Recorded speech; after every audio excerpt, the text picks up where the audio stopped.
June 1775.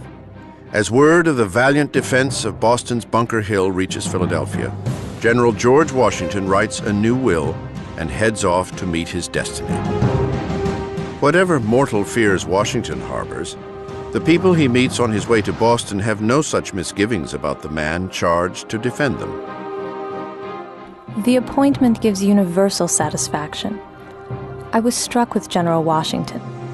Dignity with ease and complacency, the gentleman and soldier look agreeably blended in him.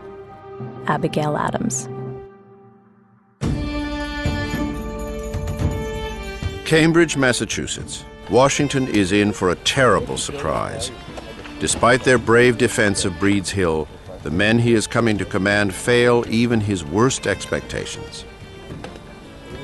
He really has a task that is absolutely mind-boggling. We say that there was an army around Boston. There wasn't an army around Boston. There was a gaggle. These men are ragged, disheveled, getting drunk on duty, no knowledge of how to handle a musket efficiently. There was no discipline. There was certainly no hygiene, very little structure. It was a mess.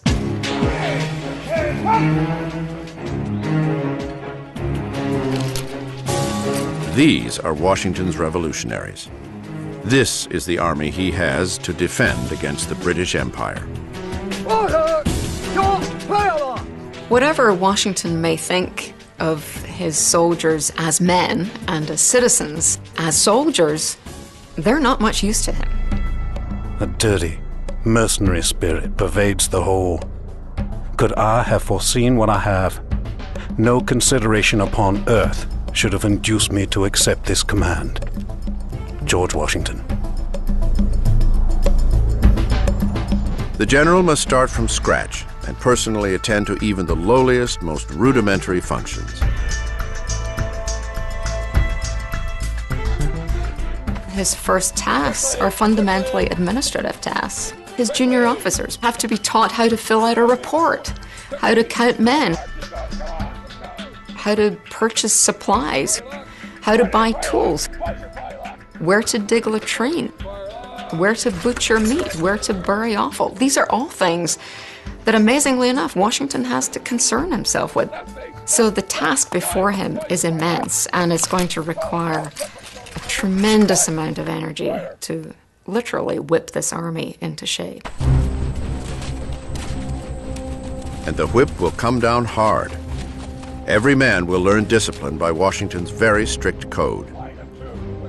For disobedience of orders and damning his officer, to receive 30 lashes on his bare back.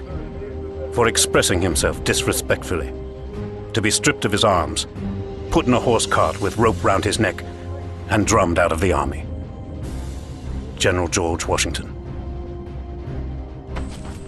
The new army is stitched together with widely different militias from very different colonies. Each is accustomed to its own command and its own way of doing things. Establishing a common culture is yet another overwhelming challenge.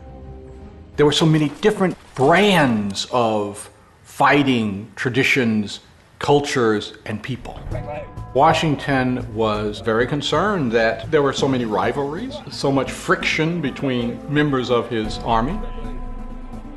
One of the Army's most serious problems is the utter lack of ammunition and gunpowder. When Washington is told that they have only 9 rounds of gunpowder per man, he is inconsolable.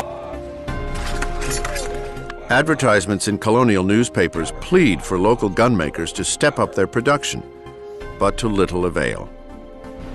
Perhaps no commander in history has ever faced so many obstacles to putting together a fighting force. And even if Washington succeeds, the effort may still be doomed. Most men have signed up for just 1-year enlistments.